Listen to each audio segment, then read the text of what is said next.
Drone reset.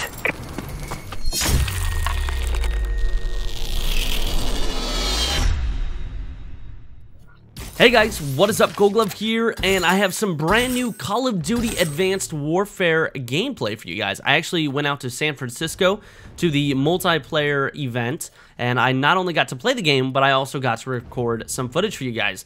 Now, most people are going to throw a ton of videos at you guys. I'm just going to throw this single video at you and try to cover as much as I can.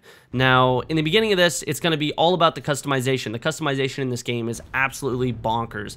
Not only can you customize your character, but you can also unlock rare weapons or you know, different named weapons, different themed camos, different attributes based on just playing the game. You unlock supply drops, and then you open those supply drops, and then you get weapons that are completely rare in comparison to some of the other people's weapons that they're going to get. So right here you see the MORS sniper. It's called the Tumbler. That is the nickname for it. You saw earlier. I think the assault rifle that I have equipped currently that you can see in my hand is called the Bare Fist, which ended up being my favorite weapon, I think, throughout all these clips that I'm about to show you guys. You can see my custom helmet or mask that I unlocked just in that last supply drop, which is very cool. You can not only see your complete character in the lobby, but you can actually go through and look at every single one of your teammates or your opponents and see what they have on, their loadouts, and everything about them. So here is kind of the loadout screen. You can check out all of the primary weapons, assault rifles, SMGs. I am a very kind of, I guess I'm a very balanced player, and I like the assault rifle. So that is usually what you'll see me using in this game.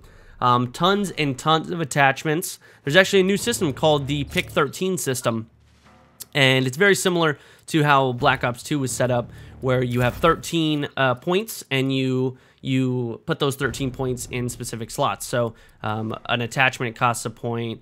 You have perks that attach or that cost points, and you have not only those, but now you also have your exo abilities, and you have your kill streaks or score streaks. So now you're gonna be able to use all those in the Pick 13. So your customization is insane. You can see all these different exo abilities: the shield, the overcloak, the stim, the overclock, the cloak, the hover, the ping, the trophy system.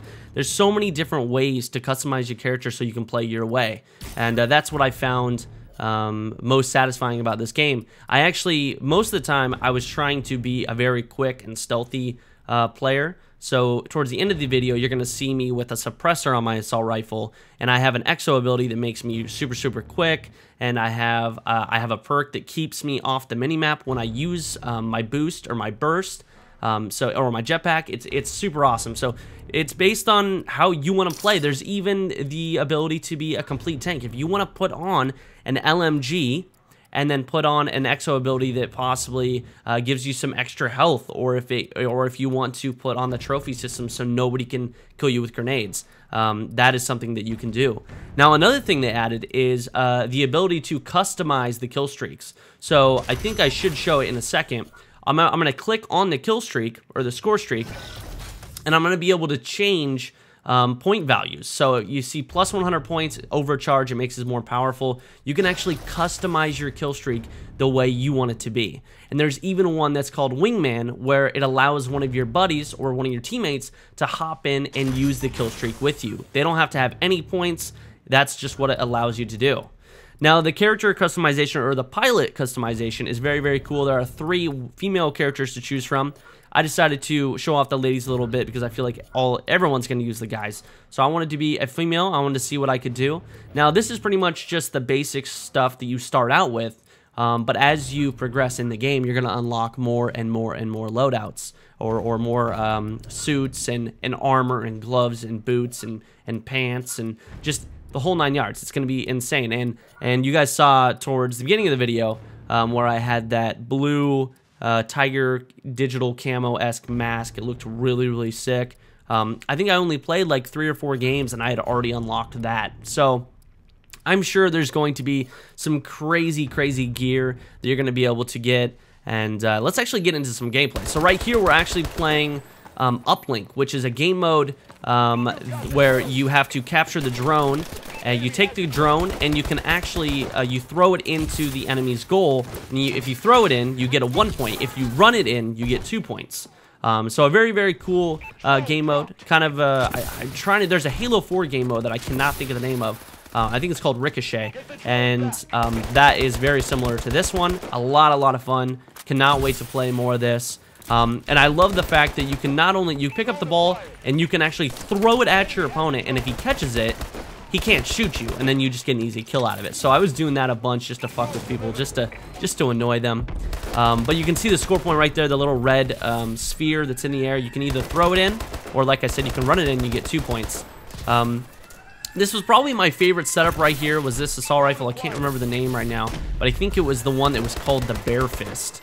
And I found it to be the most usable for my playstyle.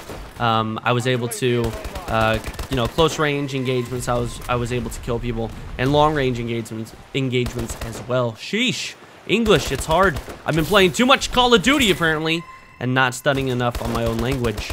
So right here, that was actually against the sniper. And at the beginning of the video, you probably saw that sniper shot that I got. I didn't use the sniper too much, but when I did, I found it a lot different than previous Call of Duties. It actually reminded me more of Call of Duty 4 because of the scope in time. I'm not sure if there's an attachment that's slow or a perk that is going to increase the scope in time. But from what I found, it's fluent and it feels good, and it's gonna be very difficult to snipe in this game though, just because of the player movement. The player movement is so different. You guys just saw my maneuver where I double jumped, and then I bursted over to the left, and I got onto that rooftop, and I killed that guy. The movement is so different in this game, and it took me so many games to grasp the concept of you cannot play this like a previous Call of Duty. If you're just running around the map, playing it, not jumping, not moving, not using the verticality of the maps, you will be destroyed. Because it's just, that's not how these maps are made to be played. They're made to be, you know, jumped all over, and you're supposed to be using your boost and getting around corners quicker, and you're gonna get outplayed by people who get the movement down first. I think that is the most important aspect of this game, is just trying to break that previous Call of Duty mentality about your movement. Just because you had good movement in previous Call of Duties does not mean you're gonna have good movement in this game. It reminds me of Titanfall on crack. It is much more fast-paced than Titanfall. The maps are a lot smaller, obviously, because there's no Titans in this game. But I actually prefer the movement in this game because of the ability to boost side to side. And now my only gripe really with the boost is that it's actually mapped to the L3 button. So you have to click in your left stick to and then go a specific direction, and then you'll boost that direction.